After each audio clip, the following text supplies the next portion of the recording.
Different camps के लोग भी हैं, मुट्ठी, बूटानगर और परखू और ये TRT नगरोटा।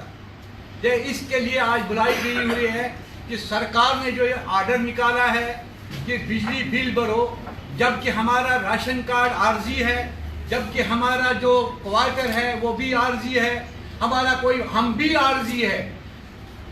मैं गवर्नमेंट से ये बोलना चाहता हूँ कि अगर मेंटेन भी आप ही करते हो, सस्टेन भी आप करते हो, बिल किस चीज, बिल किसको देना है? हम ये चाहते हैं गवर्नमेंट ऑफ इंडिया से, हम नरेंद्र जी मोदी से अपील करना चाहते हैं कि नरेंद्र मोदी जी, आप हमारे प्राइम मिनिस्टर है, हमें गर्व है कि आप प्राइम मिनिस्टर है। इतनी मुट्ठी भर के लोगों के लिए रिहेबिलिटेट ना कर सके, क्योंकि हम भारत माता की जय जय करने वाले हैं। भारत माता को जय जय करने वालों को घर से बेघर कर दिया। न कोई एथिक्स, न इतिहास, न संस्कृति, न वो किंग खोज, जिसको कश्मीरी में बोलते हैं किंग खोज। Our cultural values have been smashed. मैं भारत सरकार से बोलना चाहता हूँ, this is only the administration who has helped this community of intellectuals to pad a life of perpetual profligacy, debauchery and liberty, because we are Indians first, Indian is last। हम भारत सरकार के हैं, हम हिंदुस्तान के हैं, हमारे माथे पे मोहर लगी है कि हम हिंदुस्तानी है। अगर यही गुनाह है हमें, तो हमें बोल दीजिएगा। मैं गवर्नमेंट से अपील करना चाहता हूं, आप एक कंक्रीट पॉलिसी लेके आ जाए। यदि आपकी पॉलिसी हमारे लिए ठीक होगी, हम आपके साथ, क्योंकि हम सारे कश्मीरी हिंदू माइग्रेंट्स क्वालिफाइड है। तो मैं प्यारेलाल जी से रिक्वेस्ट करूंगा, वो मैं प्यारेलाल पढ़ता हूँ। All party migrant action committee, जो बिजली का डेकोरिन ऑर्डर के बाद जो हम पर थोपा गया है, उसके बाद जो हमने तमाम कैंपों से all party migrant action committee camps बनाई और हमने जद्दोजहद की पिछले 20 दिन से, और उसके ज़मन में हमने एक संडे को, पिछली संडे को प्रोटेस्ट भी रखा।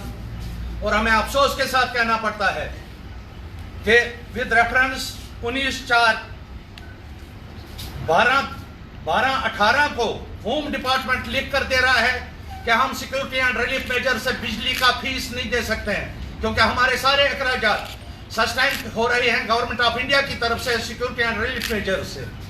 और 12/12/18 ये नोट करने के लिए, और 23/5 को हमारी ब्यूरोक्रेसी रेवेन्यू सेक्रेटरीट से DMRR, DMRRR हुशार हो रहा है। 23/5 यानी 4.5 साल के बाद इस चिट्ठी का उन्होंने वर्का फेर लिया और उस ज़मन में रिलीफ कमिश्नर साहब को चिट्ठी लिखी, 19/4 को चिट्ठी लिखी है। और अगर रेफरेंस नंबर चाहिए तो मैं दे सकता हूं, 23/2023 अकाउंट्स DMRRR डेटेड 19/4/23। और ये लिख रहे हैं हमारे रिलीफ कमिश्नर, क्योंकि कस्टोडियन हमारा रिलीफ एंड रिहेबिलिटेशन कमिश्नर है। उसके बाद रिलीफ कमिश्नर साहब सीधे ही लिखता है managing director power development corporation को 12/5/23 को letter number RRCM accounts 201-202 dated 12/5/23 को वो चिट्ठी लिख रहा है MD को डायरेक्ट कि चूंकि होम डिपार्टमेंट ने हमें फंड्स का इनकार किया है बिजली के बिल के लिए, और आप डायरेक्टली कंज्यूमर्स से लिविंग इन कैंप्स बिलिंग करो इलेक्ट्रिसिटी चार्ज की। और हमें अफसोस के साथ कहना पड़ता है कि ये चिट्ठियां जो निकल रही हैं, ये रेवेन्यू सेक्रेटरी से पहले निकली है, उसके बाद रिलीफ कमिश्नर ने उस ऑर्डर का पालन किया और डायरेक्ट MD को। और हमें अफसोस के साथ कहना पड़ता है कि कम से कम हमारे कस्टोडियन को पहले हमारे साथ बात करनी चाहिए थी और गवर्नमेंट के साथ बात करनी चाहिए थी दोबारा, क्योंकि 32 साल हमने कोई बिजली फीस नहीं भरा और 32 साल से हमारी जो भी लिविंग एक्सपेंसेस हैं वो गवर्नमेंट ऑफ इंडिया बर्दाश्त करता रहा है। और आज कहां से 4.5 साल के बाद 2018 में होम डिपार्टमेंट रिफ्यूज कर रहे हैं फंड्स का। और ये कौन सी ब्यूरोक्रेसी है कि अप्रैल 23 में होशियार हो गई 4.5 साल के बाद इस चिट्ठी को।